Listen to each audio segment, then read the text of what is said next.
up you guys? Welcome back to my channel, Dragoness Moto, and today's video we're going to be trying out the race pro mode. So the S1000RR has the race mode, but then you can also customize 3 different modes. So you have Race Pro 1, Race Pro 2, and Race Pro 3, which are all fully customizable. I'm going to be going down to the BMW motorcycle store in Riverside here in California and having them show me the ropes and yeah, just customize all of the race modes so I can have a better riding experience. Here she is. She's still unnamed. I feel so bad. But the name is coming to me soon, so stay tuned for that. Alright, so we're gonna get on the bike and yeah, try out these race modes. Today you can see that I have my navigation on, so you can see what it looks like using BMW's connected app. Believe it or not, I've done about 1,400 miles on this bike and I've just been in road mode. Not that I'm scared, I mean maybe a little bit to go in race mode or sport mode, but road mode has so much power, like coming from my street triple, and just the raw power that it has, it's a lot. So I haven't really needed to use, I haven't felt like I wanted to use race or sport mode just yet, but now I feel like I have, you know, fairly good hold of the bike. So now having, you know, good experience riding the bike, I think it would be fun to explore it in race mode, which I can't do in such heavy traffic. Ugh. Okay, well, let's get through this traffic first and then I will come back.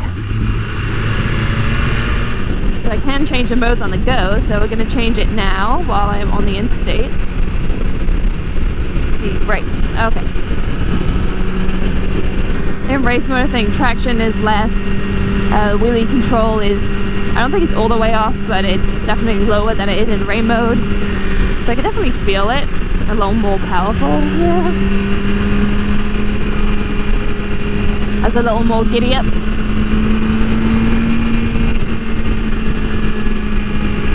The throttle is definitely more responsive, I can feel that. So yeah, riding in race mode on the interstate, really I can just mostly feel the responsiveness from the throttle. It's also very, very windy here today if you can't already tell. So I'm going to save you guys the noise and just pan to when I'm talking through the customizable race modes. Race mode. So what you got to do is you go down into settings. And okay, racetrack, turn that on. Configuration. I said yes. Configuration. There we go. So now you see what all of your race pro modes are set to. So they already have pre-settings on them? Yeah. Okay. So if we go to race pro 1, so what is that, torque and throttle response? that's really the power output and the throttle response. Like turning the throttle this much in a lower setting will literally not open the throttle as much on the bike. Right, okay. Yeah. So it's reading your inputs and it's saying, you're not going to get that much power. But if we go up in modes, like we go forward rather, higher numbers are less responsiveness. Now, if you have it on race versus dynamic, you'll see dynamic, it's telling you reduced torque, That's and cool, that goes for it. horsepower as well. Yeah, yeah. In the lower gears. If you put it on race, it's not pulling back power. And I should say that it's not pulling it back as much. It's still not giving you 100% in gears 1 through 4. Okay. It's giving you more than it did in dynamic mode and all the lower modes, but it's still not 100%. The only way to truly get 100% out of it is to get it tuned. Tuned, yeah. Cool, okay. But it's still really freaking fast. Engine brake. This is how much the bike slows down when you roll off the gas. Yeah. You know what that is, basically, right? Yeah. Yeah, I like good engine braking.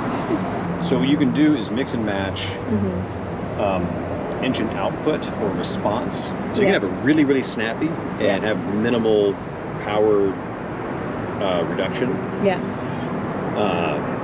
But with a lot of safety countermeasures in place at the same time. It lets you play around without the bike getting away from you. So if you had everything in full race mode, full throttle snap, minimal intervention for traction control, ABS, wheelie and whatnot, the thing will be, Sounds wild. I mean, almost unmanageable. Yeah. You'd have to really, really know what you're doing. Okay. What I would say is maybe this Race Pro 1, Yeah, what do you you recommend? don't need rain necessarily, but road is probably a good bet. It's rain mode when you have the most traction, right? Like right. if you're in that mode, yeah. It won't allow any slippage. Okay. Like if you get on the gas or, you know, and it's wet out, even as you go over like a wet crosswalk, paint's really slick, you'll give it a big itself? fistful, but the bike will just say, nope, I don't think so. And it'll only give you as much traction, as much power as traction will allow. Okay. As physics will allow. So right now I got Race Pro 1 set to lots of response, but lots of safety factor too. Yeah, really good. Oh, interesting. Okay. So you can have it on, like just basically no wheel. Like you give it throttle, and it'll constantly be pulling the power back because the bike wants to wheelie, but it won't let it happen. If you go to zero, it'll just go fly. sky high. Yeah, see, that's my fear. Yeah. It will let it come up, but it will just stop it right at a certain point. Oh. So you'll look like a pro. The bike will just That's it'll crazy. just hold itself there like all day long. Oh, it says high wheelie possible, minimal support. Yeah. And then But it won't let it loop slight out. wheelie.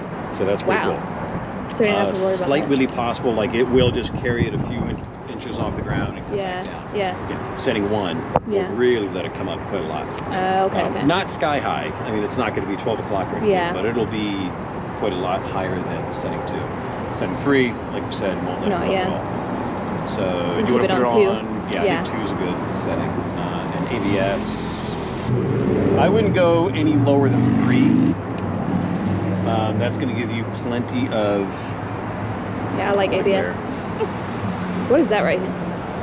Oh, that just means you're in Race Pro mode. Oh, okay. That's like, it's as if like you're plugged in. Okay. So this is kind of an all-around braking setting page. So what you're doing is determining a bunch of different parameters, like if you go all the way, like it's not going to allow any skidding or even anything close to skidding. You're in setting 5. Go back to 4, and it's going to let a little rear wheel lift. If you're going into a corner really hard on the brakes, it will like have a little bit of daylight underneath the tire. And what that does is, under ideal conditions, you're getting the most braking power when the back end is off the ground, because it's really your front brakes that are slowing the bike down a lot more than the rear. Right. But that means you're putting a lot of weight on the front tire, and you're really using the brakes. Oh, cool. Okay. 3 allows a bit more rear lift. Going down to 2, no rear lift. So it can really come up on you. So you got to be kind of careful. Hit that all the way up. I'd put you on 4, and then EDC. You can change your change the dampening. Yeah. Oh. So for number 1 commute mode, I have a lot of response, but I turn up the safety factors a little bit. And I don't want too much wheelie. I don't want too much wheel spin. I want a lot of brake intervention. In case there's like an emergency maneuver, somebody pulls in front of me, and if it's a surprise, you're not always maybe on top of your game. A lot of ABS is good. Traction, And for suspension, I turn it way down. Yeah, is this high? Because I'm light too, so I don't know if that like... And that's the other thing, as light as you are, compression, turn them all down to 1. Oh, really? Yeah. Oh. Rebound all the way down to 1. So how will that feel different? It'll just be like softer when I'm riding? Yeah, just be a little more plush. It's not going to be wallowy or anything. It's just going to be more compliant. So as you're going down the road and the bike is hitting bumps, the wheels, of course, will move up and down. Oh, it's kind of soaking it up a bit better? Yeah, so that's your Race Pro 1. So that's like a good commute configuration? That's pretty good all-around configuration, yeah. So how do you change those when you're, riding? Just like all the other modes. Putting it on race mode? Yeah, so you're in racetracks mode. So we got race, or we got Race Pro 1, 2, or 3. So you land on the one you want. It's like, let's try out Race Pro. See how that feels on the way home. Okay. Land on it just like all the other modes. Now, here's the other cool thing. Now we have a DTC. What that is the ability to fine-tune even further on the fly how the DTC is behaving. So I didn't know you could do that. That's cool. Yeah. So it's right in the middle when you engage the mode by default. And if you're getting on the gas and you're like, God, it's pulling the power back too much. Go to negative numbers, and you're telling it intervene less. So it's going to be your traction and wheelie control with the DTC, right? Exactly. So it goes all the way to -7? I end up going just to -7. Fuck it. Just like stop pinching at me. Running for my fun. But you can increase it as well. Yeah, so if you all feel the way like, to ooh, 7? this is a little hairy, start going to positive numbers. In fact, I would just, if you feel that way, just go to maximum 7. Yeah. Plus or minus, plus or minus. This is going to show you how much it's pulling back power. Oh. So as this bar graph lights up, it gets higher and higher. It'll be, you know, coinciding with how much, if you're giving it a lot of throttle and you're seeing that thing light up and go nuts, it's telling you, relax. And same thing with braking. So if you're getting on the brakes really hard and you're seeing that thing light up, that means it's saving your life. Yeah. So what those are good cool. for is kind of gauging how hand-fisted you're riding. It's like, okay, if you can be smooth enough to give it full throttle without lighting those things up like a Christmas tree, then that means you're getting smoother with your inputs and your riding is just is being better in general. Oh, cool. To a point, and you'll get to a point where you're fast enough where it's just like, just turn that shit off. Yeah. But when you're kind of getting used to the bike and you're starting to ride a little more aggressively, those are good tools. Oh, good to know. Okay. Yeah. So to get out of race mode, how do we do that with the modes? So what you got to do is go back to your settings, and we turn off racetrack. Oh, okay. And then you just got your regular rain. Yeah, so rain, road dynamic, and race. Okay, cool. Thanks, Jeff. Oh, anytime. Pleasure. Alright, so I just had help from Jeff at BMW Motorcycles of Riverside. So if you live in Southern California or you're visiting the area, come check them out. They're a great dealer, they're really helpful, really friendly, and this is where I got this beauty from. So I'm about to head home using the race pro mode, so we're going to see how this feels. So word of advice, if you want to have navigation, you cannot be in race mode or like the race pro modes. I just tried to navigate my way from the dealership to another destination and it said nope, all functions are disabled when you're in race pro or racetrack mode. So just a word of advice. So as I was showing you when we were going through the options with Jeff, you can kind of see the DTC here. You can adjust it with this toggle here, which I think is really cool. And you can see how much you're braking and if you're doing a good job when you're riding or not. Lean angle, which I haven't really lent anywhere at the moment. I'm just going around this neighborhood.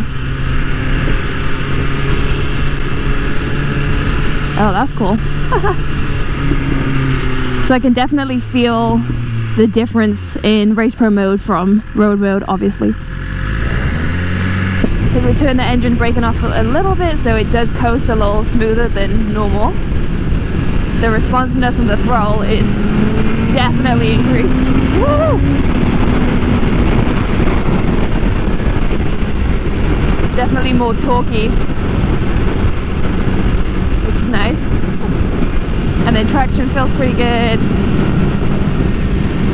And the dampening, like this feels so smooth. I just had it on, I think 6 the whole time. We saw just like half of the amount of dampening and suspension that you could have.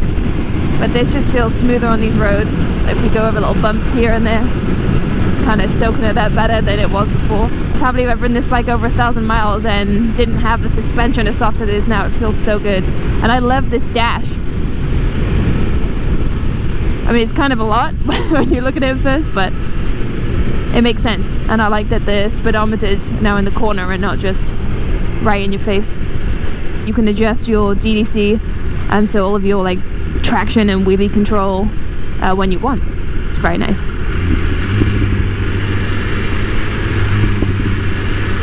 I will never stop enjoying filtering through traffic. So this video is coming to an end because my battery is also coming to an end. I keep you posted about the race pro modes and how I get on. I think this race pro 1 is going to be like my regular commuting mode just because it's nice and torquey, but all of the safety features are, you know, relatively high. So get yourself out of sticky situations if need be, but also remaining safe. So let me know in the comments if you guys use the race pro modes on a regular basis. Which mode do you prefer to ride in? There's what, race, dynamic, road, rain, and then all of the race pro modes, so 1 through 3. Do you guys customize yours? You just kind of keep it in road mode or another mode?